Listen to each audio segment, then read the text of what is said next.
Buongiorno, benvenuti al nostro Focus TG. Siamo in onda anche oggi per informarvi di quello che sta succedendo in Veneto. Prima di andare a vedere le notizie della giornata, una nota di servizio: alle 12:30 saremo collegati con la sede della Protezione Civile a Marghera per la conferenza stampa del Presidente della Regione Luca Zaia. Novità in arrivo molto importanti, quindi state con noi alle 12:30, ma state con noi anche subito perché andiamo in collegamento via Skype con la nostra Angelica Montagna, che è con Mirko Cavallin e ci mostra una delle più belle cartoline di Bassano, ma c'è un buon motivo per questo collegamento, Angelica.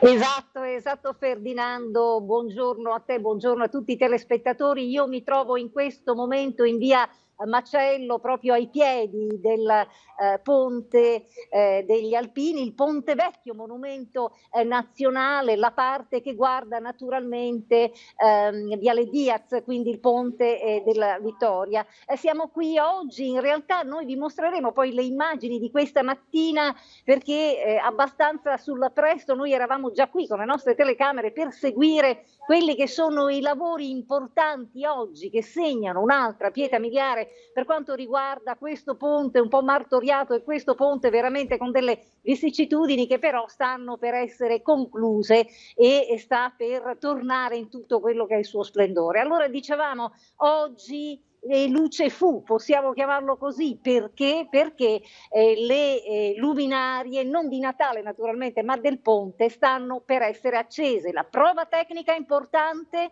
alla quale assisteremo probabilmente tutti insieme, è prevista per oggi pomeriggio alle 17:30, questo almeno ci diceva l'assessore Viero proprio pochi minuti fa. E ci sono le squadre alpinistica degli Alpini ANA, la squadra poi del soccorso fluviale e la squadra sanitaria, tutte dispiegate qui oggi a Bassano del Grappa, vengono un po' da tutto il Triveneto per quelle che sono le prove tecniche dell'illuminazione, quindi verranno accese quelle luci che sono posizionate verso il letto del fiume, ma addirittura due altri fari posti sulla parete che noi vediamo in questo momento saranno invece posizionati verso la parete, verso per così dire il locale Nardini, ma avremo anche proprio oggi quella che è la prova dell'illuminazione sul ponte, quindi due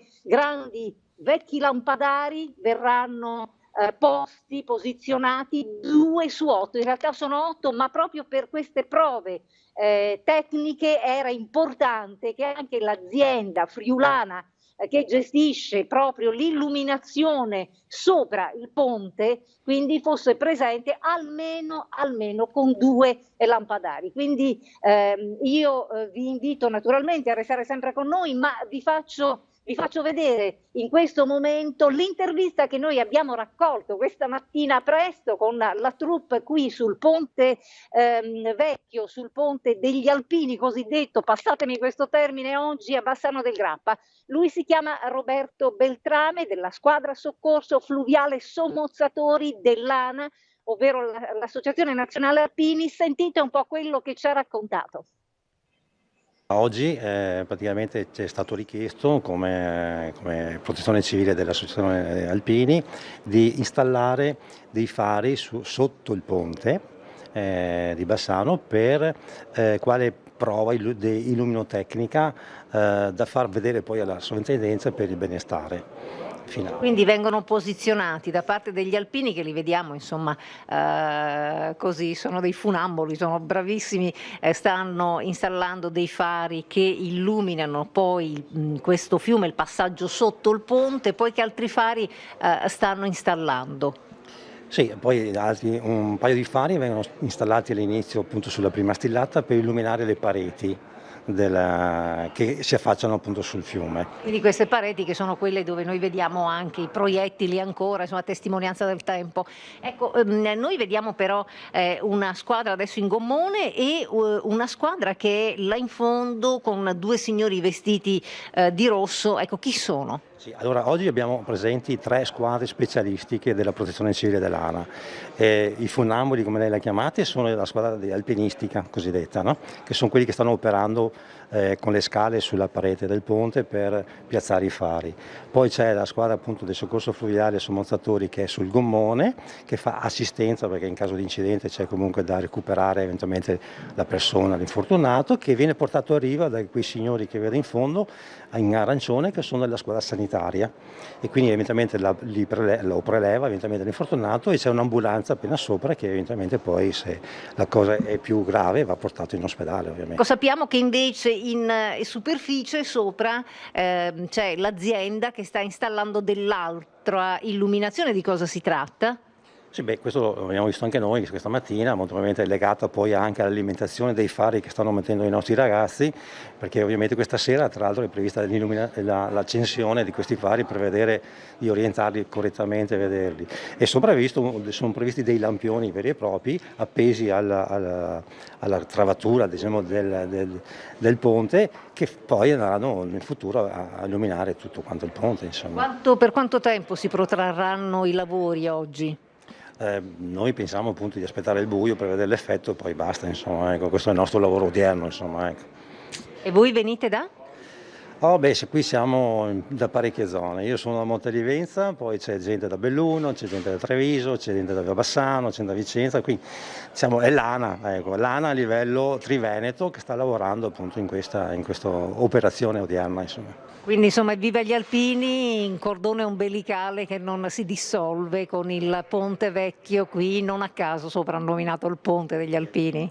Esatto, giustamente.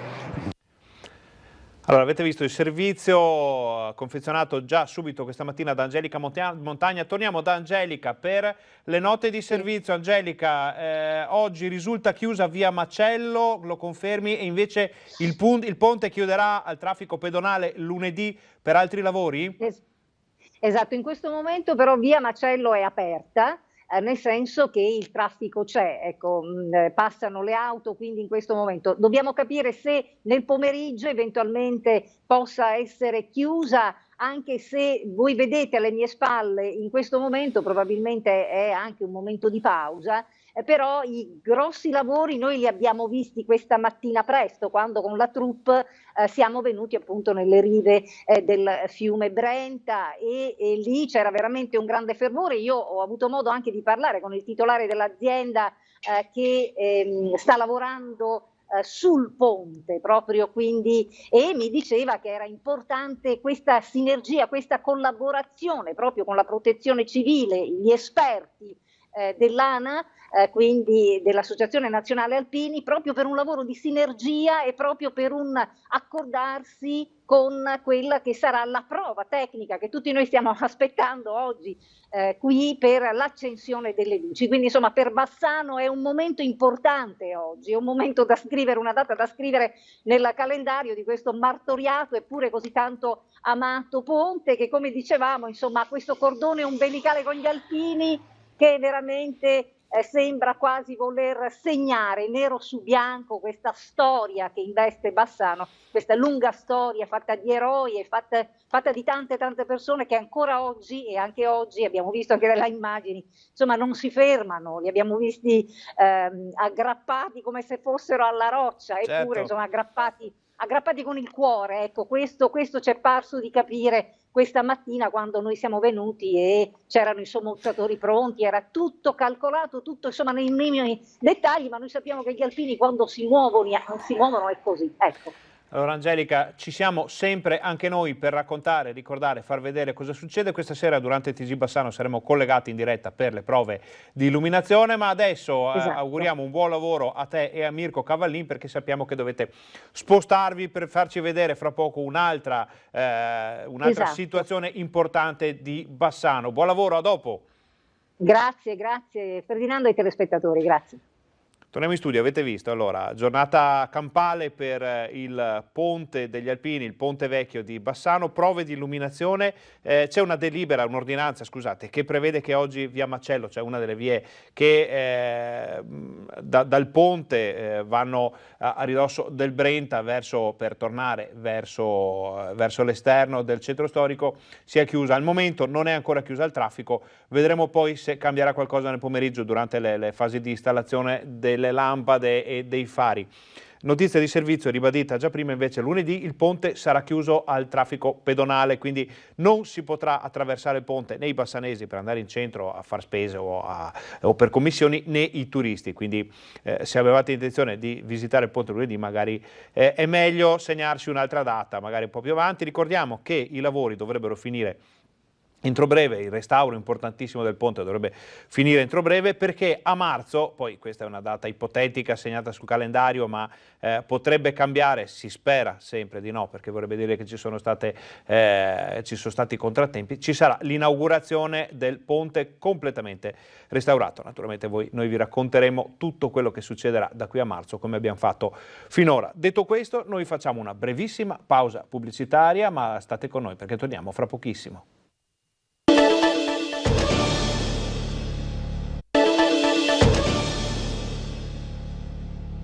Buongiorno, bentornati al Focus TG. Abbiamo visto poco fa i lavori al ponte vecchio di Bassano, li seguiremo anche questa sera durante il TG Bassano in diretta per vedere le prove di illuminazione.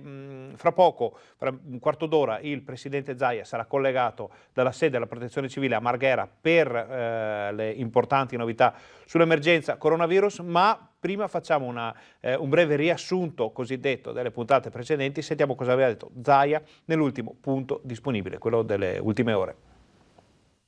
Il provvedimento non deve essere una sfida per cercare di trovare, che so, faremo l'happy hour a mezzogiorno perché a mezzogiorno si può stare in piedi, piuttosto che posso inventarmi altre soluzioni. È una chiamata di popolo anche a un senso civico e anche di rispetto nei confronti dei pazienti da un lato, ma anche dei tanti nostri operatori che non sono poco in difficoltà negli ospedali. L'ennesimo appello ad un senso di responsabilità, quello che il presidente Zaia rivolge ai veneti per il prossimo fine settimana, tornando sull'ordinanza in vigore da domani. Una serie di misure che puntano a rallentare la corsa del contagio. Rispetto ai tamponi troviamo meno della metà dei positivi che scoprivamo a marzo, sottolinea il presidente, che però evidenzia come si siano quasi raggiunti sul fronte ricoveri in area non critica i numeri registrati nella fase più acuta della prima ondata. Nel frattempo si lavora sul fronte dei controlli, a partire dai test rapidi in autosomministrazione. Anche stamattina ho visto e ho provato il fai da te ed è veramente una figata. Se funziona veramente risolviamo un sacco di problemi. Cioè adesso Rigoli lo sta provando in doppio con il molecolare per avere un test, diciamo, per avere un benchmark di controllo. E a proposito di tamponi, in arrivo per i medici di famiglia ulteriori test che vanno ad aggiungersi ai 64.000 già distribuiti dal governo. Ho dato a disposizione che si diano 100.000 tamponi della regione. Su questo fronte sta proseguendo anche il confronto con farmacie e pediatri di libera scelta, mentre per quanto riguarda i veterinari Zaia ha scritto al Ministero per ottenere l'autorizzazione. Pronta poi un'intensificazione in termini di numeri e orari dei Covid Point. Stamattina abbiamo spinto ancora con i direttori per fare delle fasce con aperture dalle 6-7 del mattino per tutta la giornata. Direttori generali ai quali è stato dato mandato di individuare per ogni provincia un Covid hotel come da indicazione del ministro Boccia per curare i positivi con sintomi lievi. Ovviamente in via informale, visto considerato che è un impegno che poi si prenderà il governo, ma almeno di non trovarsi all'ultimo minuto e andare in cerca dell'hotel perché abbiamo i soldi, è meglio trovare l'hotel e dopo farci mandare i soldi. Sul fronte vaccini antinfluenzali in Veneto sono ormai arrivate quasi tutte le dosi acquistate, mentre si sta già oliando la macchina per la distribuzione del vaccino anti-Covid dopo l'annuncio del Ministero che prevede la somministrazione in Italia da fine gennaio. Lo sforzo organizzativo è altissimo perché il piano di vaccinazione va fatto in poco tempo, non è escluso che poi magari la nostra vaccinazione diventi anche un pass. Il Veneto si appresta ad affrontare il primo fine settimana con le nuove misure e a proposito di ordinanza arrivano alcune precisazioni: mascherina sempre indossata al tavolo di bar e ristoranti, salvo quando si consuma, e ancora parrucchieri e lavanderie aperti nei centri e parchi commerciali. Intanto, per ulteriori chiarimenti è possibile scrivere una mail a sala.operativa@regione.veneto.it o chiamare il numero verde 800 99 0009. Naturalmente tutto era visto in prospettiva perché il servizio era del TG di ieri sera, quindi oggi l'ordinanza è in vigore. Zaia parlava di ieri, oggi Zaia farà il punto stampa fra pochissimi minuti, in meno di un quarto d'ora, e ci dirà le novità quali sono, ci dirà anche quali sono i nuovi dati dell'emergenza coronavirus. Prima di andare in pubblicità aspettiamo per vedere se riusciamo a collegarci con Mirko Cavallin, che doveva mostrarci il mercato di Bassano oggi nel primo giorno del nuovo assetto dei mercati. Faremo un rapido collegamento finché vediamo che sta entrando, come si suol dire, il collegamento con Mirko. Vediamo se riusciamo a farlo subito. Aspettiamo che Mirko si metta le cuffie. Mirko, noi siamo pronti in qualsiasi momento. Possiamo andare allora? Chiedo alla regia di collegarci. Buongiorno Mirko, siamo al mercato di Bassano. Qual è la situazione oggi con il nuovo assetto dei mercati cittadini settimanali? Allora, buongiorno Ferdinando, l'assetto è questo: meno bancarelle, solo alimentari, quindi qui siamo all'uscita di Via Verci, alle mie spalle c'è un'uscita perché c'è un senso unico, appunto si entra dal lato del Tempio Ossario, si viene verso il centro percorrendo Via Verci e da qui si può solo uscire poi sull'altro lato, appunto c'è un'altra entrata per le altre bancarelle che ci sono. Qualcuno ovviamente è ancora spaesato, per cui per abitudine magari esce nel senso contrario, ma ci sono gli uomini della protezione civile piuttosto che la polizia municipale che danno tutte le indicazioni, ma c'è molta meno gente del solito ovviamente rispetto alle abitudini, anche perché ci sono meno bancarelle e si sa che dalla mezzanotte scorsa è entrata in vigore questa nuova ordinanza regionale che, ricordiamo, è in vigore fino alla mezzanotte di domenica 22, quindi per 8 giorni complessivamente. Mi confermi Mirko, abbiamo solo banchi alimentari a Bassano in questo momento? Sì, frutta e verdura, verificheremo il pesce che è in un'altra zona, come sanno i bassanesi, però io intravedo adesso con la coda dell'occhio Piazza Libertà, dove praticamente non c'è nulla, dove solitamente c'era tutto il settore abbigliamento. Certo, mi confermi anche che si svolgerà domani il mercato, quello dei prodotti agricoli del territorio in Angarano? Sì, confermiamo anche questo perché si tratta di prodotti alimentari e quindi il mercato tradizionale della domenica mattina si terrà regolarmente. Poi nelle edizioni di domani vi terremo ovviamente aggiornati anche su questo, andremo a verificare se questa ordinanza spaventa tanto, se limita la circolazione. Adesso vedete sì, c'è davvero pochissima gente ai banchi, ma altre testimonianze che abbiamo raccolto ci raccontano di un afflusso molto minore rispetto ai sabati normali. E di questo parleremo nel nostro TG Bassano di questa sera. Grazie Mirko, grazie Angelica Montagna per questo collegamento. Buona giornata, a più tardi. Noi rientriamo in studio, ma solo per andare in pubblicità, ma state con noi perché fra poco arriva Luca Zaia.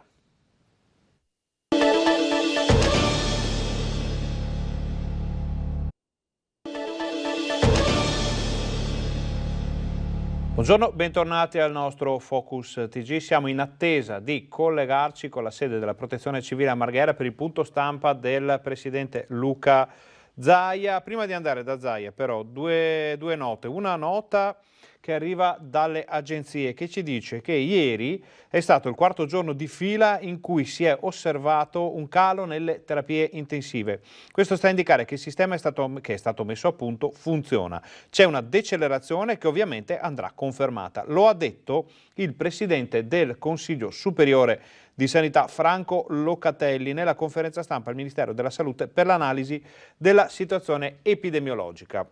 Questo dato è stato visto anche nelle ultime informazioni disponibili per quanto riguarda alcune zone del Veneto, in particolare l'ULSS 7 Pedemontana aveva segnato ieri solo 7 ricoveri, nessun decesso e comunque una flessione nella curva che probabilmente lo sapremo anche fra poco in collegamento con Luca Zaia, potrebbe dirci qualcosa di importante. Allora, in attesa del governatore, diamo un'occhiata agli ultimi dati disponibili, che sono quelli di ieri sera alle 17. Questo è l'ultimo dato disponibile, perché Zaia di solito li fornisce nel corso della conferenza stampa all'inizio del collegamento, quindi fra un paio di minuti, forse meno, potrete avere i dati aggiornati a questa mattina. I dati di ieri sera cosa ci dicevano? Importante segnarsi anche queste informazioni per capire da che parte va l'epidemia di coronavirus, che ieri in Veneto c'erano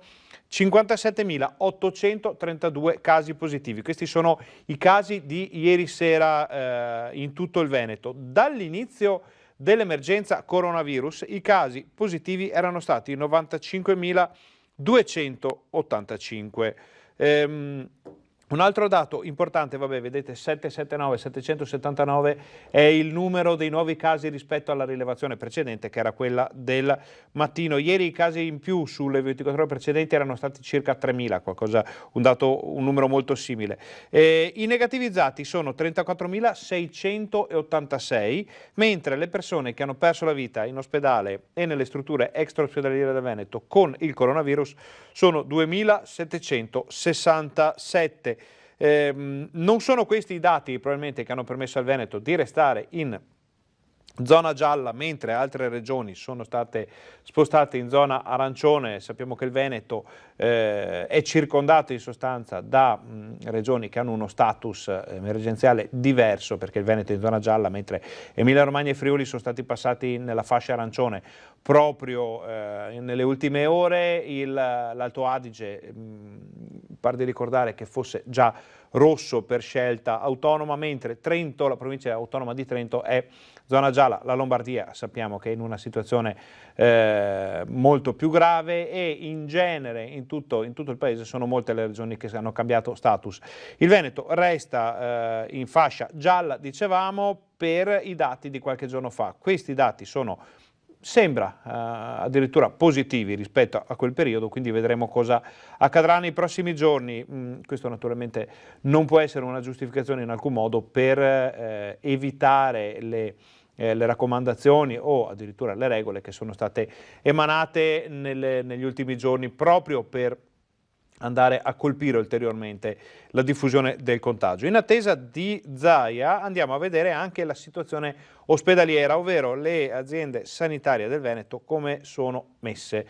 Il totale dei ricoverati in area non critica in Veneto in questo momento è di 1956. Ricordiamo che questo è un dato relativo a ieri pomeriggio alle 17. Erano 1956 le persone ricoverate in area non critica, quindi che non hanno bisogno di particolari cure del tipo della terapia intensiva, mentre appunto le terapie intensive erano 230. Questo è un numero che è cresciuto davvero molto lentamente negli ultimi 10 giorni. Ricordiamo che eravamo a 220 solo qualche giorno fa. Ci si aspettava una curva molto più marcata per quanto concerne le terapie intensive, invece salgono lentamente. Questo è un buon segno, viene visto come un segno davvero ottimo, passate il termine, bisogna contestualizzarlo nella vicenda che stiamo seguendo. Naturalmente se fosse a zero sarebbe molto molto meglio, anche perché il Veneto ha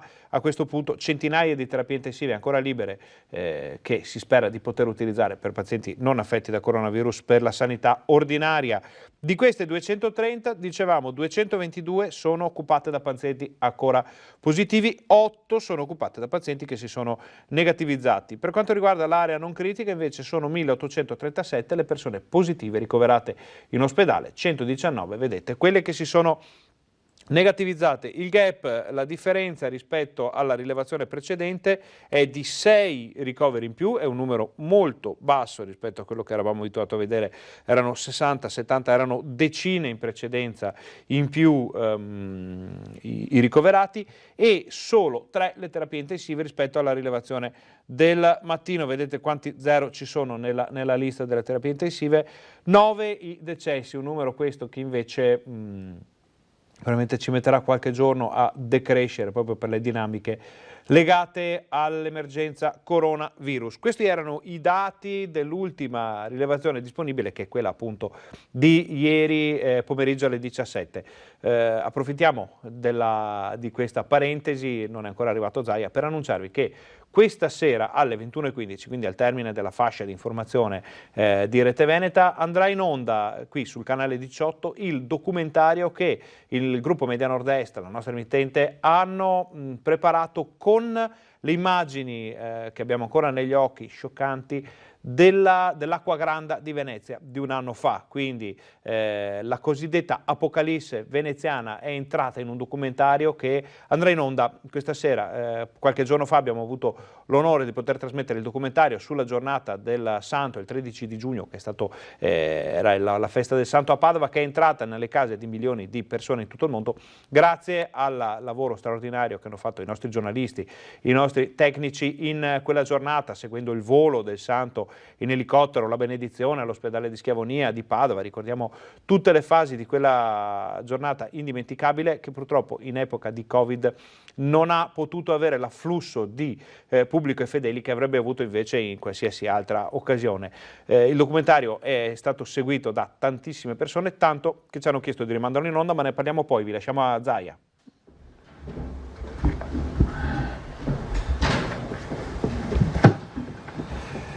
Buongiorno a tutti. Dati e considerazioni. Allora, i tamponi, iniziamo subito col bollettino. 2.547.409. Sono in totale test rapidi più, i test rapidi sono questi, 577.984. E ci va di moda parlare di test rapidi. Se vi interessa il totale dei due, magari diamo un dato, allora sono 34.885 test rapidi, 34.885 test rapidi nelle ultime 24 ore, più 18.404 test molecolari nelle ultime 24 ore, totale 53.289 tamponi, cioè è il giorno del record. Siamo arrivati a 53.289 tamponi in un giorno. Ovviamente con 18.404 tamponi molecolari capite che l'esito non è che ce l'hai dopo 7 minuti come i test rapidi, ce l'hai dopo qualche giorno, cioè, qualcuno aspetta anche 4-5 giorni, quindi capite la facilità di avere il test rapido. Comunque 53.289 tamponi al giorno, considerate che adesso il tampone viene rapido e molecolare, vengono contabilizzati assieme, significa ovviamente un'azione non da poco che stiamo facendo dal punto di vista sanità pubblica. Peraltro sui tamponi, vabbè, ma ve lo dico dopo. Numero dei positivi 98.084, sono 3.578 in una giornata, in 24 ore. Però come ripeto sempre alla nausea, se avessimo fatto 53.000 tamponi a marzo avremmo avuto non 3.578 ma 10.000 almeno positivi, perché la proporzione è quella. Quindi oggi c'è un dato, il numero di positivi per tampone è 1/3 di quelli che trovavamo a marzo, questo lo possiamo dire senza problemi. Positivi di oggi, cioè in questo momento in Veneto ci sono quasi 60.000 positivi, sono 59.705. Infatti cosa vuol dire? Se 98.000 sono quelli dall'inizio della crisi del 21 febbraio, ce li avete qui, 60.000 ce li abbiamo adesso, vuol dire che il 60% sostanzialmente ce li abbiamo tutti in questa seconda fase. O meglio, in questo momento abbiamo il 60% di tutti i positivi avuti nella storia del coronavirus. Perché? Perché facciamo una montagna di tamponi e quindi li troviamo.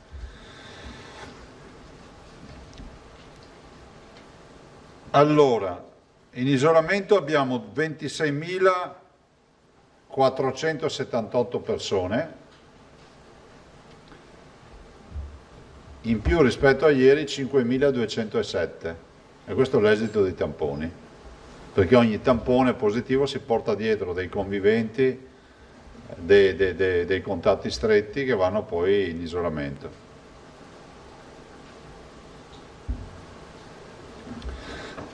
I ricoverati sono 1976, più 29. Questo è un più 29 nel dare e avere, ovviamente, no? Perché capite che sono sicuramente di più di 29, ma ne abbiamo dimessi anche tanti, perché il turnover, come vi dicevo, è un turnover importante, cioè si sta di meno in ospedale con questa ondata rispetto alla prima. Quindi quando giri i pazienti, il tasso di ospedalizzazione è di 5, 6, 7 giorni, finisce così, no? Cioè siamo un po' avvantaggiati dal fatto della permanenza media più bassa in ospedale. Terapie intensive sono 241,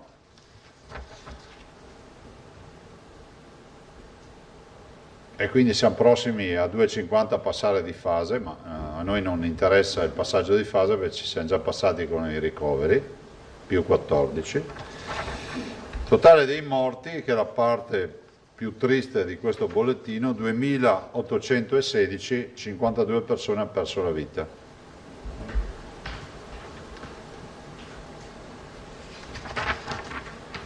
Dimessi 5.613, 100 persone abbiamo dimesso, eccolo qua il dato. 105 persone nelle ultime 24 ore sono uscite dall'ospedale.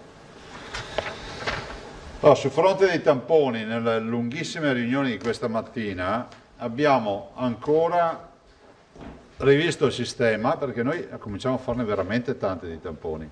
Peraltro ringrazio i medici di base per i quali confermo che abbiamo raggiunto l'accordo di 100.000 tamponi in più, che distribuiremo non coram populi, cioè non un tot a tutti, ma su richiesta, perché c'è chi magari ha un po' di magazzino e chi non ce l'ha, chi fa più tamponi che fa di meno, quindi l'ULSS gli distribuirà, sono 100.000 tamponi, non sono pochi, e ad esaurimento, con l'impegno poi di rivedere l'accordo, ovviamente finiti 100.000 tamponi. Considerate che nel frattempo, avete visto anche ieri, c'è stata un'agenzia autorevole di Guerra, del professor Guerra dell'OMS, che ha detto: guardate, io ho già visto i primi test fai da te che verranno distribuiti in farmacia. Però quando lo dicevamo noi eravamo degli sprovveduti, adesso finalmente lo dice l'OMS, chissà che qualcuno ci prenda sul serio. Comunque vi annuncio che noi la sperimentazione l'abbiamo iniziata, adesso ce ne arrivano tra lunedì e martedì 5.000, e che verranno distribuiti per avere una sperimentazione in Veneto, ma però guardate, ho parlato anche stamattina con il dottor Rigoli che era qui, noi verosimilmente la prossima settimana comunque ve lo facciamo vedere il test fai da te, in modo tale che potete capire la praticità. Ovviamente poi dovrà essere sperimentato e validato e autorizzato alla diffusione. Qualora avessimo questa possibilità, stiamo parlando di qualche euro, ma la possibilità di ognuno, capite, cambia anche il piano di sanità pubblica, per carità, con tutti gli annessi e connessi, perché a quel punto non è che controlli chi fa il test rapido, o meglio riusciremo a controllarlo se utilizziamo l'applicazione come vorremmo noi. Ma al di là di questo, quindi punti Covid 7 del mattino, 7 di sera, questa è la nostra idea, rafforzati, messi in network in maniera tale che il cittadino abbia sempre più chiarezza di dove può andare. Dopodiché il progetto lo presenteremo affinato anche questi prossimi giorni, a parte il fatto che i punti Covid Point esistono, ma vogliamo ancora rafforzare e ampliare l'orario, cioè avere in ogni ULSS almeno un punto che fa H24, in più avere gli altri dove tutti presenti con la prescrizione medica. Sapete che non si va a fare il tampone perché passo davanti e mi faccio un tampone, ma ci deve essere la prescrizione, lo fai dalle 7 alle 19. Ovviamente adesso faremo anche questa modifica di orario, non sarà da oggi, ma comunque gli orari ci sono per andare a Covid Point. Ci sono delle realtà, ad esempio Verona, dove abbiamo più difficoltà, perché bisognerà ancora investire ancora di più sull'aspetto organizzativo, altre realtà dove insomma in quarto d'ora, 20 minuti lo si fa. Non sto dicendo eresie, se qualcuno vuole contestarmi il dato, cito anche dove si fanno. Cioè, i cittadini che ringraziano, come quelli che scrivono sono stato 7 ore in coda, ci è capitato a Verona, e c'è anche chi ci scrive, io in un quarto d'ora ho fatto il tampone a me e a mio figlio, anche ieri è arrivata una mail. Sì, anche il drive-in qui, insomma, ci sono dei drive-in che viaggiano veloci, altri hanno qualche difficoltà, però insomma facciamo anche tanti tamponi. E, su questo fronte volevo anche dirvi, rispetto ai tamponi, voi avete visto che stamattina fra l'altro si è tenuta anche l'unità di crisi della protezione civile, perché noi abbiamo il tavolo dove io sono soggetto attuatore, abbiamo deliberato e assunto il protocollo per le terapie intensive, il protocollo per le cure domiciliari, e poi abbiamo anche fatto una commissione con il dottor Masullo, il dottor Dell'Acqua, quindi il dottor Masullo è capo della parte del bilancio ma anche della sanità in questo momento, il dottor Dell'Acqua come protezione civile, essendo il massimo dirigente del settore, e poi la dottoressa Simeonato, azienda zero, e l'avvocato Caramel come segretario di giunta, sono la commissione che porteranno appunto in maniera didascalica e puntuale tutto quello che è stata e sarà la contabilità dei famosi milioni di euro versati dai cittadini. Ho chiesto che oltre alla contabilità, sarà magari ingombrante, ma si faccia una stampa di tutti i nomi con i versamenti, che resterà allegato ovviamente al fascicolo che verrà presentato, in modo tale, è anche un pezzo di storia se ci pensate, no? Vabbè.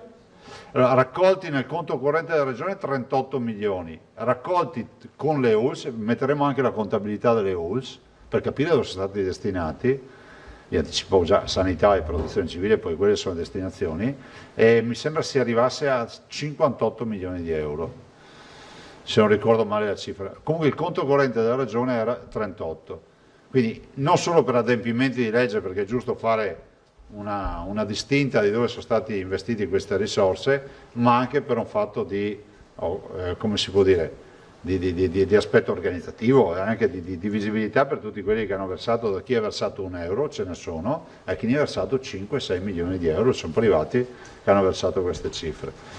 E vedete che avete visto che siamo in zona gialla, plus come l'ho chiamata io, visto che è stata apprezzata questa zona gialla plus, e che non si dice plus,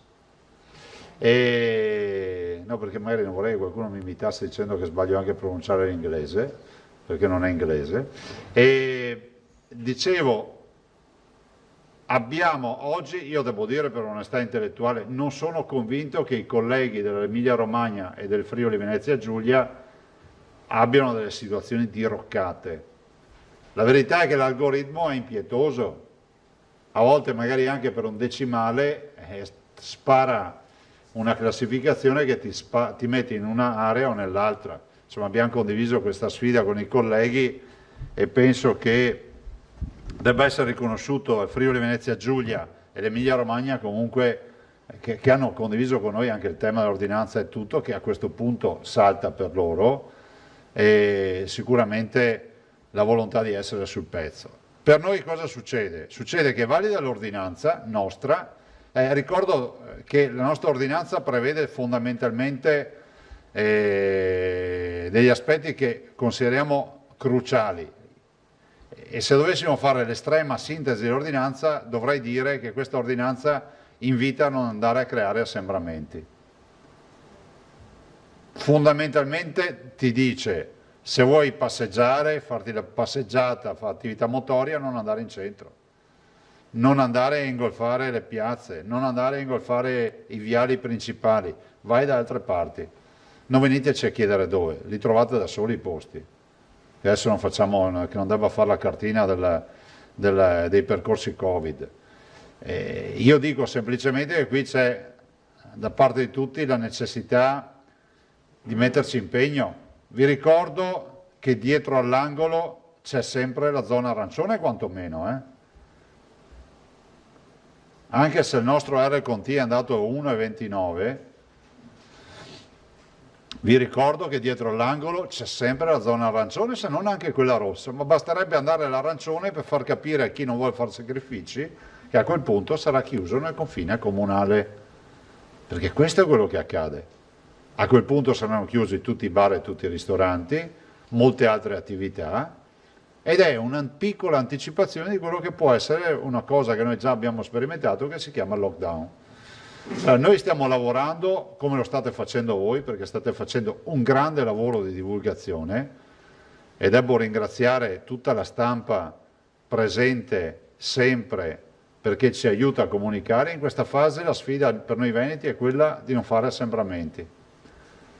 E l'invito è veramente forte, perché gli ospedali sono molto tirati con i numeri, abbiamo 2.200 persone ricoverate. Avete visto che i medici a livello nazionale hanno invocato un lockdown, ma è naturale un medico che se guarda il suo osservatorio dice meno vanno in giro, meno fanno festa, meno pazienti avrò e meglio riuscirò a curarli. Quindi facciamo in modo che questo fine settimana sia un fine settimana di civiltà, di senso civico, di capire che anche se non ce ne rendiamo conto, magari pensiamo che proprio non sia così, che anche una piccola azione può essere una grande azione nel rispetto del lavoro dei medici e anche nei confronti dei pazienti che sono lì in ospedale a soffrire. Noi ci mettiamo il resto, però è fondamentale che come cittadini tutti noi ci impegniamo a non creare assembramenti, Portate la mascherina in maniera ossessiva. Ricordo che la mascherina non protegge dall'aerosol. Mi spiego, se state in auto con un positivo e tutti e due portate la mascherina, vi infettate, perché quello si chiama aerosol, no? Respiri la stessa aria. La mascherina protegge, come si dice, quando misuravamo, no? Il droplet, no? Dalle goccioline, da quello che è, dall'emissione che una persona può fare di virus, di carica virale, mentre ti parla, mentre respira vicino a te. Quindi tu porti la mascherina per non diffondere la tua carica virale e viceversa chi è davanti a te la porta per non diffondere la sua carica virale. Allora qual è il tema? La mascherina è utilissima in tutte le occasioni dove non c'è distanziamento sociale, dove comunque bisogna mettersi in sicurezza. Allora, anche ieri ci avete chiesto, ma ci scrivono in molti, perché poi ci sono sempre quelli pignoli. Se tu vai al bar e ti siedi per consumare, devi portare la mascherina nel momento in cui non bevi più.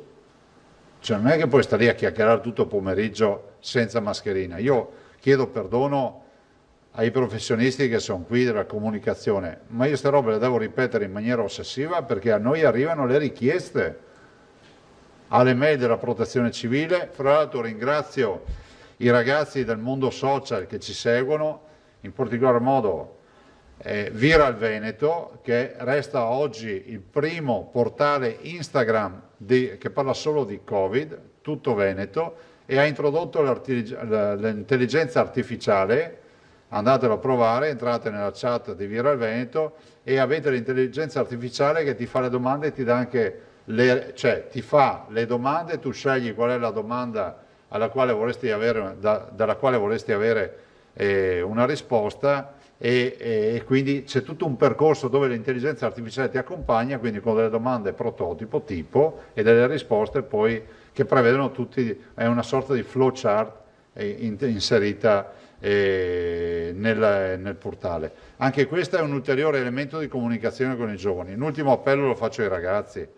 lo faccio ai ragazzi dicendo che l'area gialla non è che abbiamo vinto un premio, non è un gioco premi, non ci sono i primi della classe, noi sì è vero siamo l'unica regione assieme a Trento, o meglio l'unica grande regione, 5 milioni di abitanti in area gialla del nord, non abbiamo vinto nulla, anzi se volete che vi dica fino in fondo sono anche preoccupato. Perché giallo, capito, il giallo è il sole, no? Sono i raggi del sole, non è un segno di pericolo, non vorrei che qualcuno abbassasse la guardia questo fine settimana. E allora veramente l'invito di capire che non abbiamo vinto nulla, non siamo i primi della classe, non è un gioco a premi, non abbassate la guardia, fate sto sacrificio, chiedo ai tanti giovani, ed è un grande sacrificio per un ragazzo dire guarda, sto fine settimana, cioè già ti chiediamo di non andare a scuola e non vedere i tuoi amici, adesso ti stiamo anche chiedendo di non andare a far casino in centro, no? Cambiate zona, cercate di diluire i vostri incontri, di non fare... tanto alla fine sono le compagnie, no? Sono 4, 5, 6, 10 ragazzi. Ma se tutte le compagnie vanno allo stesso posto diventano piazze da 1000, 2000, 3000 ragazzi e dobbiamo evitare questo. Quindi veramente di cuore chiedo ai ragazzi di evitare di andare a fare assembramenti. E evitate in generale, guardate, a noi arrivano una montagna di segnalazioni di chi organizza eventi, che di solito si organizzano, anche a voi saranno arrivate, di solito si organizzano di notte nei tempi di pace, adesso c'è qualcuno che organizza anche a mezzogiorno, alle 11 del mattino. Guardate, non servono a esorcizzare il Covid, servono solo a prendersi il Covid, che è un'altra roba. Quindi è inutile che giochiamo a guardie ladri, che io stia qui a dare indirizzi, non lo farò mai di dare indirizzi di chi, anche posso dire, in preda anche alla preoccupazione di far quadrare un bilancio magari con un minimo anche di irresponsabilità, cerca di organizzare eventi. Dico semplicemente, senza utilizzare le forze dell'ordine, chi viene invitato guardi bene alle caratteristiche dell'evento, perché è un discorso andare a un pranzo, che oggi è autorizzato, è un discorso andare al bar, rispettando le linee guida, è un discorso andare a qualcosa che non è più andare a un pranzo o a un bar. E mi fermo qui, tutti hanno capito di cosa sto parlando perché siamo tempestati da segnalazioni. Prego. Allora cominciamo il giro, si prenota qualcuno? Silvia Moscati, prego. Poi Prigioni e Vanzani. Sì, buongiorno Presidente. Mi chiedono alcune persone se le scuole scuole guida, scuole nautiche fanno le lezioni in presenza e chiaramente qualcuno che magari ha un po' di timore proprio per, anche se vengono rispettate le distanze, tutto quello, le mascherine, l'uso delle mascherine e tutto quanto, chiedono se era possibile fare un appello perché venissero fatte a distanza, insomma, in via telematica. Allora, sì, buongiorno, sono autorizzate, quindi le possono fare, nulla vieta che le possano fare anche in videoconferenza, cioè che la stessa lezione in presenza possa anche essere ripresa e fatta ovviamente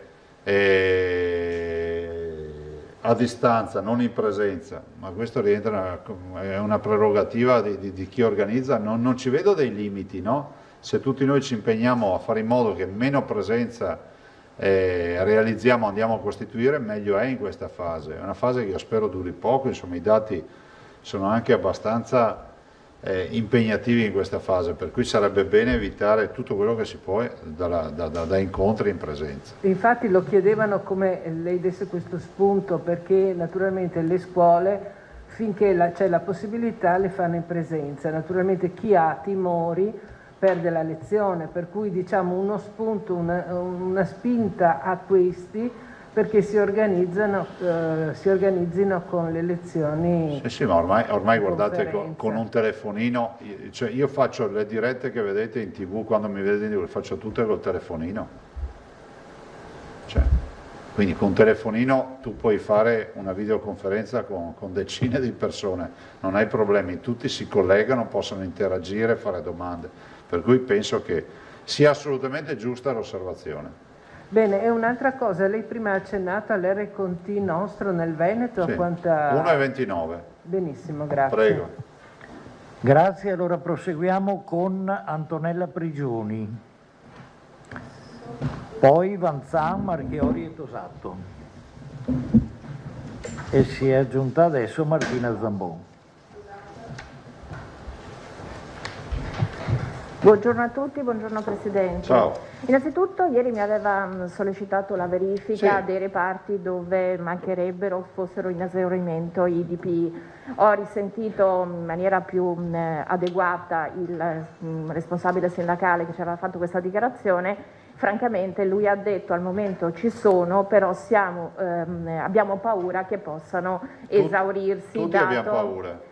Dati i ricoveri. Anche del buio abbiamo paura. Andiamo piano. Questo è quello che hanno detto, la paura che i DPI bisogna possano... essere persone per bene.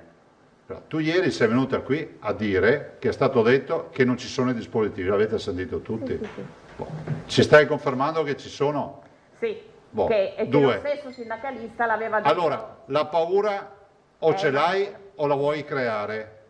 Perché dopo aver detto per 100.000 volte che abbiamo magazzini per un anno minimo di fabbisogno, cioè, allora vuol dire che non ti fidi. A questo punto vi annuncio che inviterò la dottoressa Simeonato, direttore dell'azienda Zero, e l'ingegner Fattori, ingegnere gestionale, che ha gli ingegneri gestionali che si occupano del piano di distribuzione dei dispositivi, che verranno a spiegarvi tutto. Però non possiamo accettare che si dica che in Veneto mancano le mascherine. Per questo io ti ho detto fatti dire qual è il reparto, perché io sapevo qual era la risposta, che non c'è problema. Ma secondo voi noi possiamo essere così lazzaroni e delinquenti da non dare le mascherine dopo tutto quello che è accaduto? Ma è da mettere in carcere e buttare via le chiavi se accadesse una roba del genere. Potete tenervi questa registrazione, perché siamo stati ossessionati dall'acquisto delle mascherine. E per questo io non posso accettare che si dica che mancano le mascherine, non posso neanche accettare che si dica che si ha paura, perché vuol dire che non ci si fida, perché il magazzino è lì e anzi vi organizzo che andate lì a vederle anche, così le filmate, chissà che una volta per tutte le hanno viste. Non ce le abbiamo in parola, ce le abbiamo nel magazzino. Prego? Poi vanno i ladri. No, poi vanno i ladri. No, non so. Poi avrei anche una seconda domanda. Scusatemi, ma mettetevi nei panni dei lavoratori, dei cittadini che dicono ma cosa sta succedendo? Manca le mascherine in Veneto? Cioè, non mancano.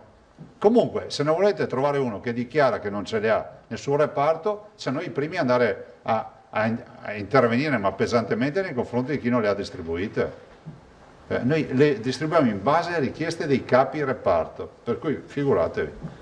Poi una seconda cosa, leggevo un articolo di Repubblica dove si insinua che ci sia da parte della Regione una richiesta di verifica dell'appropriatezza dei ricoveri, quasi a sollecitare magari dimissioni più rapide, quasi per mantenere quel turnover di cui parlavate. No, guarda, io ho letto l'articolo, oggettivamente avrebbe meritato un altro taglio quell'articolo, perché si vende un'azione come si può dire, di organizzazione e di sanità seria, come una biscarata di gente che dice svuotate letti perché c'è...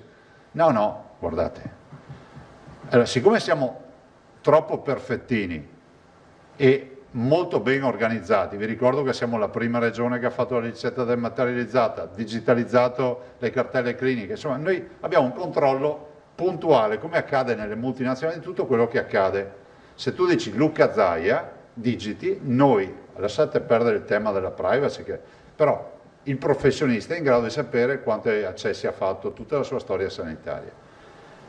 Il dottor Rosi, che è responsabile della gestione delle terapie intensive, in una videoconferenza qualche giorno fa, c'è molto scambio di informazioni, dice guardate, nei dati emerge che ci sono tra tutti i nostri pazienti 200 pazienti positivi asintomatici ricoverati. ha detto onestamente non so dirvi, ci sarà una motivazione, però io ho detto fate una verifica su ogni ULSS, ci può essere anche qualche ricovero, come si può dire, che ha anche valore sociale, no? Figuratevi. La verifica è stata fatta, sono pazienti sostanzialmente, nella stragrande maggioranza dei casi, che sono catalogati come Covid positivi, ma sono in ospedale perché hanno altre patologie. Cioè quindi noi abbiamo dei pazienti che dovevano essere sottoposti alla protesi dell'anca che si sono rivelati positivi e ce li abbiamo tra i positivi asintomatici. Cioè, o oncologici, abbiamo tanti oncologici con la stessa classificazione. Da qui a dire che noi diamo ordine di svuotare gli ospedali, cioè, ragazzi, ma in questo momento noi non abbiamo dato nessun ordine, anzi abbiamo l'obbligo di controllare. Cioè, il controllo è ai limiti, cioè, non è mica una roba fuori dal mondo che può capitare che qualcuno potrebbe essere anche ricoverato perché magari a casa nessuno se lo vuol tenere, no? Quindi il turnover ci sono anche delle azioni sociali, eccetera. È anche legato al fatto che ci sono cure più rapide? No, allora intanto questi pazienti abbiamo fatto una verifica e penso che sia stato bene farla, ma nell'interesse di tutti, perché stiamo parlando di sanità, ma non siamo andati con il mitra, abbiamo detto ai medici di fare una verifica su questi nominativi, se no scusate, noi stiamo qua a fare cosa? Aspettare che passi il tempo? Questa è una classica azione di sanità pubblica, di verifica dei dati, come si verificano altri dati. Pensate che a volte verifichiamo il costo medio di alcune prestazioni e vediamo anche il delta tra una ULSS e l'altra. Cosa vuol dire? Che diciamo a tutti di spendere di più o di meno? Stiamo cercando di capire le ragioni. E c'è l'azienda zero fa queste valutazioni, ma non è che siamo dei lazzaroni che vanno a dare gli ordini di svuotare gli ospedali, ma figuratevi, dai. Cioè. Il problema è che siamo troppo organizzati, quindi sappiamo cosa succede nei nostri ospedali. Forse varrebbe la pena di scrivere di quelli che non sanno neanche quanti pazienti hanno in ospedale. Grazie. Grazie Antonella, tocca a Alda Vanzana. Presidente, per cortesia, buongiorno intanto, può spiegare meglio quello che ha detto prima, cioè che due o più persone in auto con la mascherina, se sono positive, si infettano? Sì, no, ho spiegato il solo limite che c'è, che è quello che la mascherina ci protegge assolutamente. L'unico problema della mascherina è l'aerosol, l'effetto aerosol, no, se tu ti richiudi in una cabina telefonica o in un ascensore per ore con una persona positiva è inevitabile che comunque non ci sia una filtrazione al 100%, l'ho fatto come esempio, ma per tutto il resto la mascherina è perfetta. Ma quindi sarebbe il caso di non condividere lo stesso abitacolo dell'auto con persone di cui si hanno dubbi? Ma è scontato, col positivo assolutamente no. No, ma uno può non sapere se la persona accanto è positiva oppure no, cioè è chiaro che se è positiva rischia. Guardate, in auto si circola con non conviventi con la mascherina. È ovvio che se il non convivente che sale con te ha una storia sociale per cui ti dice sono stato con positivo l'altro giorno, ho avuto un contatto stretto con una persona che ha adesso è a casa con la febbre, è meglio che non salga in auto, che si metta in isolamento, che forse fa meglio. L'ho citato come esempio estremo. Mentre invece lei ieri è stato chiamato, comunque vi siete sentiti con il Ministro della Salute, Roberto Speranza. Vi siete detti, le ha detto, oppure l'ha saputo per conto suo, quali sono stati i punti di forza del Veneto tali da restare nella fascia giallo plus e quali invece i punti che hanno declassato le regioni con Termini? Guarda, il Ministro mi ha comunicato l'area gialla. Ovvio che noi abbiamo un RT che si è abbassato, 1,29. Abbiamo l'ospedalizzazione che stiamo controllando e le prese in carico ci sono. Cioè vuol dire che noi non è che se arriva il paziente resta 3 giorni in giro per le ambulanze o altre robe. Non sto dicendo che agli altri succede questo, sto estremizzando per spiegare ai cittadini poi, no? E avevamo avuto 2 problemi sostanziali nelle settimane successive, uno che è stato una roba, io ve l'ho detto en passant, però è stata una roba pesante perché abbiamo cambiato il sistema operativo informatico, quindi abbiamo dovuto fare la migrazione di tutti i dati e tanto è vero che abbiamo comunicato a Roma che avevamo dei problemi, per quello noi abbiamo avuto dei buchi un paio di settimane fa nella comunicazione dei dati. E poi l'altro dato è quello sulla presa in carico dei pazienti a domicilio, che stiamo assolutamente andando a livello. Stamattina mi sono arrivate delle foto dei call center che utilizziamo, adesso chiederò anche se posso diffonderle, perché in alcune si vedono bene gli operatori, che abbiamo delle sale di gente che chiama tutto il giorno a casa pazienti, considerate che sono tanti, ne abbiamo 58.000 positivi, immaginate cosa significhi, cioè, ovvio che dappertutto non si arriva. Tutto qua. Però sostanzialmente l'indice di contagio che si è abbassato e l'ospedalizzazione che regge bene. Cioè, che noi stiamo reggendo, prego? L'unica regione che ha impatto basso sull'ospedalizzazione. Sì, l'unica regione che ha impatto basso sull'ospedalizzazione, perché abbiamo sulle terapie intensive siamo al 20% adesso.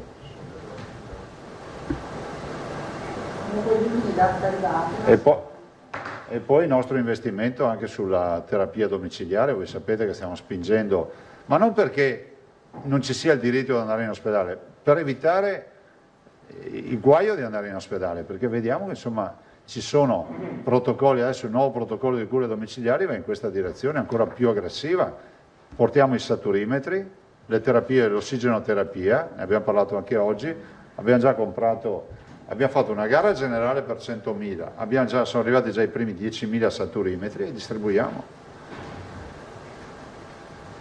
Presidente, poi l'altra cosa che volevo chiederle, i sindaci si sono fatti vivi, nel senso che hanno chiesto, non dico un consiglio perché non ne hanno bisogno, sono perfettamente autonomi sono stati nelle loro eccezionali azioni. i sindaci. Ma vi hanno detto se hanno intenzione di fare delle microzone rosse, di chiudere alcune piazze, di limitare ulteriormente quelle che sono le disposizioni della sua ultima ordinanza? No, i sindaci sono stati assolutamente solidali, eccezionali, e noi li abbiamo incontrati con l'assessore Lanzarini l'altro giorno. Tra l'altro si sono anche dichiarati con una disponibilità che è stata unica, nel senso che poi io ho dovuto anche dire: guardate, non siamo qui a chiedervi impegni di ordinanze o altro, le facciamo noi, però insomma li abbiamo messi nelle condizioni di dire che possono. Ho visto alcune dichiarazioni di alcuni sindaci, sicuramente faranno dei controlli, i cittadini bisogna dire che saranno dei controlli, vedo in alcune città ci sono dei varchi addirittura per l'ingresso per capire. A me spiace un po' per gli operatori dei centri storici, ma non avevamo alternative, cioè l'alternativa è chiudere tutti. Voi capite che se siamo in area arancione è finita, cioè non hai più il problema di dire non devi andare a passeggiare, perché non ci vai più. Cioè noi questo fine settimana abbiamo ancora la libertà di scegliere di andare a fare una passeggiata su un argine di un fiume, non del nostro comune, piuttosto che farci una biciclettata, ma non avendo il limite comunale, cosa che invece l'area arancione prevede, che non è roba da poco. Pensate anche nelle relazioni, andate a trovare dei genitori piuttosto che moroso, amorosa, insomma i parenti. Grazie Alda, allora adesso tocca a Ilaria Marchiori, poi Tosato e Zambon. Buongiorno Presidente. Ciao. Allora ho una richiesta da parte di una signora di 55 anni di Preganziol che dice che si riferisce alle selezioni per il corso OS che sarà effettuato da una cooperativa di Treviso, posso anche dirle quale. Lei dice che, a parte i costi che saranno finanziati in parte dalla Regione, ma non ha ancora capito in che misura, dice che i candidati sono poco meno di 300, ma gli ammessi saranno 150 e si chiede perché con questa situazione di emergenza ci siano ancora i numeri chiusi, cioè perché fare questo tipo di selezioni invece che dare la possibilità a tutti e poi eventualmente selezionarli in base anche alle capacità o meno. Ma non ho capito se è la selezione che sta facendo l'USL Trevigiana per aprire nuovi posti oppure se sono quelli legati invece agli corsi che dovrebbero partire come ogni anno in base alla programmazione regionale. Allora lei ci ha scritto che sono le selezioni effettuate dalla cooperativa Insieme Si Può di Treviso che costa 1.800 euro e che qualcosa per i disoccupati sarà finanziato dalla Regione, sì, ma allora, ancora... Allora, noi abbiamo finanziato con il fondo europeo l'anno scorso 3 milioni di euro, mi sembra che quest'anno mettiamo altrettanti milioni di euro per finanziare appunto il corso e quindi dare un contributo a chi partecipa. C'è un fabbisogno che è quello che è stato dichiarato dalle USL, adesso bisognerebbe capire perché c'è questo numero, questo non lo so, possiamo verificarlo, però assicuro che insomma che noi tutti i corsi che ci chiedono li autorizziamo, quindi... Sì, il suo dubbio era perché mettere un numero chiuso quando in realtà c'è bisogno... Ma il numero chiuso lo metterà la cooperativa perché probabilmente non ha la possibilità di farne in più, forse di corsi non Però lo so. giustamente pone la questione, dice se ce ne sono 300 disponibili a lavorare e ne fate lavorare solo 150, verificheremo sta storia, boh. No, la verifichiamo anche perché il problema è l'inverso. Noi stiamo facendo tanti corsi in base alla programmazione regionale e ci sono molti corsi che vanno a vuoto perché non ci sono le persone che partecipano al corso, quindi verifichiamo. Se qui è vero che 150 restano fuori, andremo a verificare. Lei sostiene, così ci ha scritto proprio questo, poi eventualmente... Se non è come quella delle mascherine, la portiamo a casa. Va bene, grazie. E siamo a Filippo Tosato. Ultimo oggi, Filippo. Te perdi smalto. Buongiorno. Io mi sono fatto diversi appunti, ma volevo ripartire da questo servizio citato di Repubblica, che secondo me non solo non insinua nulla, ma è molto corretto nel riportare le fonti, perché non riporta delle chiacchiere da bar, riporta come fonti quelle del direttore generale dell'azienda ospedaliera di Padova e del direttore sanitario, quindi non si vede chi altri avrebbe dovuto interpellare. Allora, io volevo comprendere questo, mi è chiaro il monitoraggio doveroso che viene operato sul sistema ospedaliero, altrimenti effettivamente ci si troverebbe così a non gestire più nulla e a non sapere più nulla. Ma nel caso di specie, questi 200 malati asintomatici o pauci sintomatici che avevano patologie, se ho capito bene, patologie pregresse anche gravi, ai quali si è sommato il Covid. La prima domanda è: che fine hanno fatto? Sono in ospedale. Sono rimasti in ospedale. Quindi non c'era notizia, avete dedicato una pagina. Giustamente tu sei un grande professionista, hai fatto l'unica domanda da fare: dove sono? In ospedale, basta, sarà il libretto, va a casa. Cosa siamo lì a parlare? È un problema che non esiste. Siccome non ce l'aveva detto, che fine hanno fatto, gliel'ho chiesto. Ci ho capito, ma l'avete fatto voi l'articolo, eh? Stai screditando il tuo collega, non puoi fare ste robe. Direi proprio di no. Scusa, è l'unica roba che non ha chiesto, ma li avete mandati via, no? Avete creato un caso sul nulla. Sul nulla. Ma guardi che porre delle domande non significa creare un caso. Le dovevate porre prima queste domande. Se non ci permetta di esercitare il nostro ruolo. Cioè, e io esercito il mio, che avete dato l'idea che mandiamo via i pazienti, punto. So anch'io leggere l'italiano, non è vero che è scritto in maniera tranquilla riportando delle dichiarazioni. Il taglio è quello di dire che facciamo pulizia dentro per gli ospedali e non è così. Lei stesso ci ha accennato al fatto che c'è una degenza media ridotta rispetto a certo, marzo. Perché i pazienti sono curati bene. Bene. Comunque... Sì, ma c'era un altro aspetto che volevo toccare, ed era quello riguardante la collocazione in giallo del Veneto. Io chiedo sempre questa cosa perché effettivamente è un traguardo molto importante. Insomma, giustamente non è una lotteria, non è un premio, non c'è da fare festa, però colpisce che in tutto il nord, a parte la provincia di Trento, tra le grandi regioni ci sia solo il Veneto in giallo. Per trovare un altro giallo bisogna arrivare al Lazio. Quindi insomma, noi sappiamo che la classificazione è legata a un insieme di parametri. Secondo lei qual è stato veramente tra virgolette, non chiamiamola così, ma insomma il coniglio nel cilindro che ha permesso... Avete scritto voi oggi, svuotiamo gli ospedali, e questo è il coniglio nel cilindro. Avete scritto. C'è la pulizia che facciamo negli ospedali. Io le ho fatto una domanda. E mi ho fatto una risposta. Va bene. Scusami, ma... No, mi scusi lei, mi astengo da altre domande. Ma io non ce l'ho con te, però non mi puoi venire a dire che l'articolo di oggi è una roba normale, hanno fatto dichiarazioni normali. Secondo me si dà uno spaccato in una regione dove c'è gente che insiste per mandare a casa gente, ma assolutamente no. Cioè non siamo neanche nelle condizioni di fare una verifica su 200 pazienti che hanno un assoluto diritto di stare in ospedale, sono in ospedale, ma si può verificare o no? Se trovavate 200 pazienti raccomandati, messi in ospedale perché qualcuno li ha voluti parcheggiare lì, era un'inchiesta, no questa?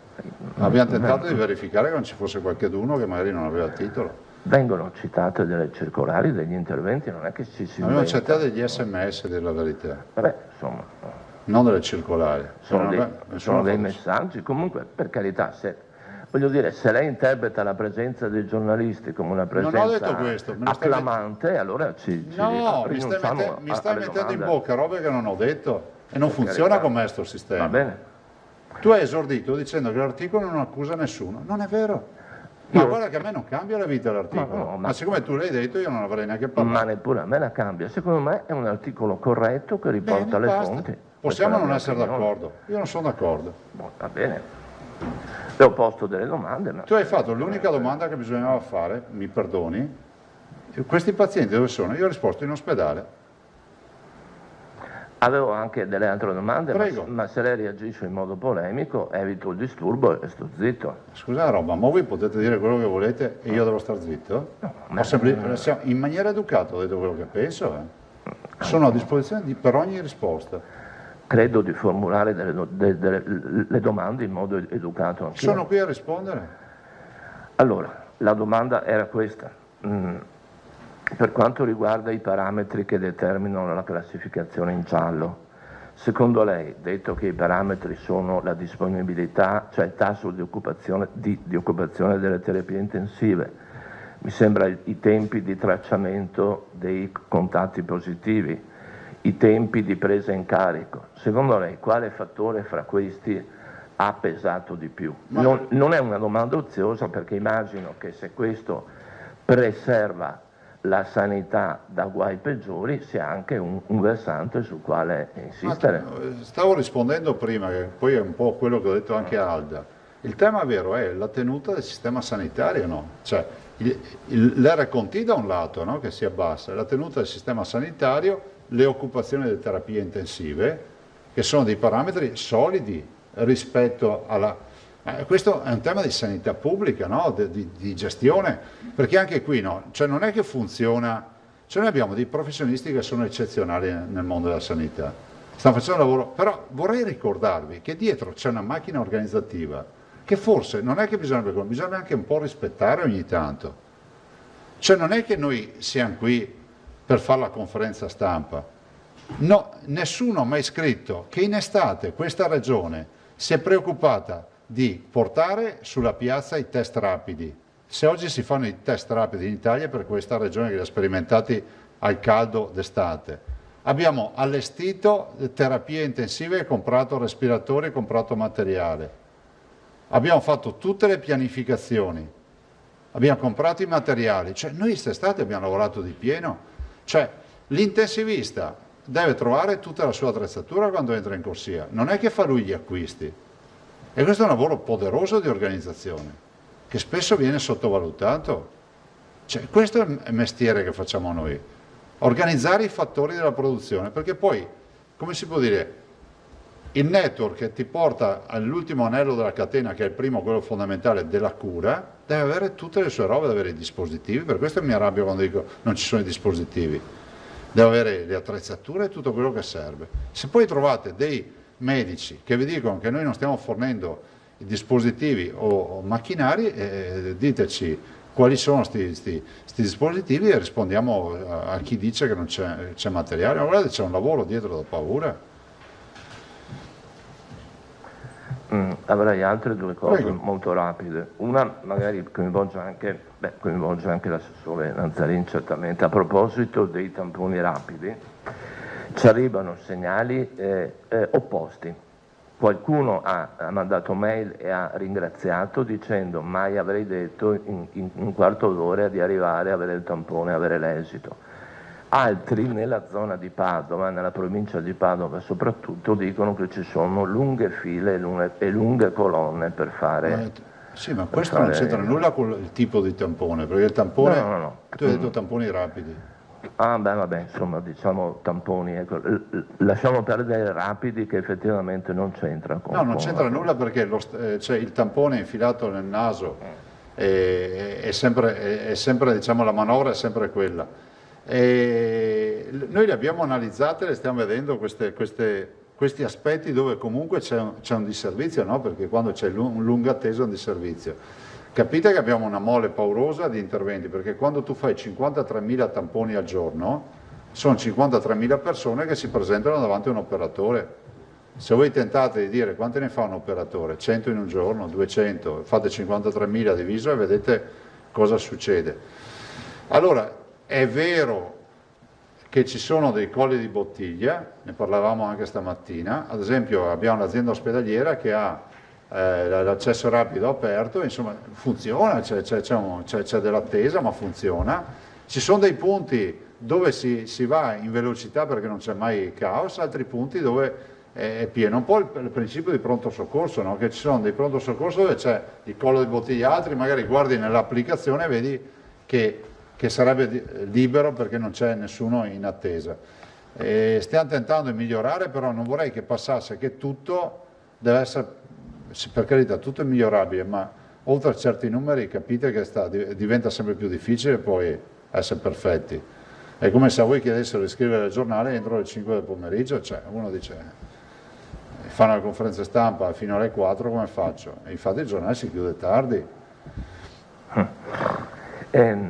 L'ultima cosa, che però forse non è l'ultima, proprio in vista di oggi e domani. Allora, lei da mesi predica il rispetto delle mascherine, puntando sulla moral suasion. Mi pare che anche l'ordinanza, insomma, più che il bastone, usa la carota nel senso di appellarsi al senso civico. Però non sempre l'appello al senso civico è sufficiente. Allora, la domanda è questa. Lei ha fatto il suo, ma c'è una qualche garanzia di controlli sul territorio? Ha avuto delle interlocuzioni istituzionali? No, per cui nessuna, perché io non ho mai cercato con le mie ordinanze di stimolare azioni di coercizione. Sono sempre un inguaribile ottimista e penso che i veneti poi capiscano la gravità del momento. Dopodiché immagino che ci saranno sia le forze di polizia, perché ho letto dichiarazioni sui giornali che comunque ci saranno controlli, i cittadini è giusto che lo sappiano, delle forze anche di polizia municipale, perché i sindaci giustamente seguono le ordinanze, ma non è che qui c'è un coordinamento per correre dietro le persone. E io lo considero sempre un fallimento, perché non è che stiamo parlando di un'attività che facciamo perché abbiamo deciso che i fuochi d'artificio alla sagra li debbono vedere in pochi, o c'è un numero contingentato di partecipanti a una festa. Qua stiamo parlando di ospedali strapieni, questo è il vero problema. Se stessimo parlando di una festa posso anche capire quello che salta la fila magari perché magari vuole assolutamente vedere il concerto, ma qua non è il problema di andare al concerto, qua il problema è che ho gli ospedali pieni. Grazie. Prego. Martina Zambon, a te. Chiudo, Presidente, buongiorno. Cambiando tema, se è possibile, volevo chiederle un commento sulla relazione degli ispettori del Ministero rispetto al caso Citrobacter e se fosse possibile più tardi leggere appunto la relazione. Ve la facciamo avere la relazione, nel senso che in tutta onestà io ancora non l'ho letta, ho visto che è arrivata ieri, venerdì è arrivata. La vediamo e dopodiché la diffonderemo. Dalle anticipazioni che leggiamo oggi sull'Arena, che riporta alcune parti abbastanza significative, c'è la conferma della ricezione ufficiale, della comunicazione ufficiale alla Regione, quindi ad Azienda Zero, solo pochissimi mesi fa, parliamo di giugno, ma si rileva una forte carenza di governance della direzione sanitaria, quindi insomma, la mancanza di presa in carico dopo le prime segnalazioni. Resta un caso molto doloroso, io immagino che ci saranno conseguenze poi evidenti anche sul piano regionale. No, scusami, forse c'è brutto tempo oggi, penso di sta roba ne abbiamo parlato 1 miliardo di volte. Questo tema è tutto in mano alla Procura ormai, cioè noi abbiamo tutto quello che dobbiamo fare, lo abbiamo segnalato alla Procura. Scusami Martina, ma ste robe le abbiamo già dette 1000 volte, e immagino anche che la Commissione nazionale abbia confermato le linee di una commissione che io ho voluto istituire, che è stata quella che ha già dato tutti gli atti alla Procura e che ha fatto chiarezza su tutta questa vicenda. Ricordo che il dottor Cobello ha fatto delle sospensioni, non so se il termine esatto sia questo, rispetto al direttore sanitario, al primario e al direttore dell'ospedale. Dopodiché, ovvio che la Procura adesso ha tutti gli elementi per, come si può dire, per decidere. Noi non siamo dei tribunali, non abbiamo questa facoltà.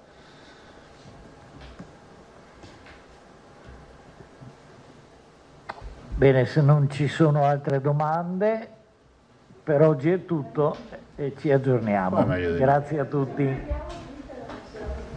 Grazie, buon lavoro, buongiorno. Ah no, volevo dire, scusate, c'è Francesco Dabalà, che lo dico, ci ha mandato questo disegno, è una particolarità, scritto con il linguaggio dei segni, LIS, ha fatto tutte le icone con le mani, con i segni, ha scritto, dopo lo faremo leggere, glielo daremo, lo faremo leggere. Quindi la creatività dei nostri ragazzi, È un bimbo adesso qua non c'è l'età, se l'ha portato a mano, non so se è qui, ci ha portato di persona. Grazie, buon Grazie lavoro. a tutti. Domani non ci vediamo, è lunedì ragazzi, grazie. Prego. Il bollettino domani ve lo mandiamo, c'è il bollettino? Ah sì, grazie.